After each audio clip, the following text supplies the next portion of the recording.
Good morning mga karils. Ito na yung dinevelop ko na kalan ni papa ko. Ayan, inayos ko yung chamber para maging maganda at hindi mauling. Ayan, hindi nagbabaga yung chamber ko kasi 36 butas yan. Maganda yung sunog niya ng langis.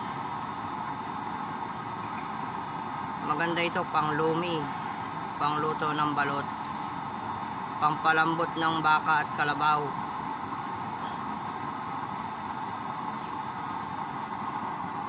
Ayan na, set up ko na.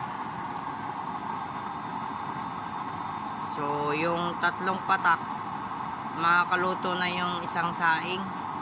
Tatlong patak lang doon. So ayan.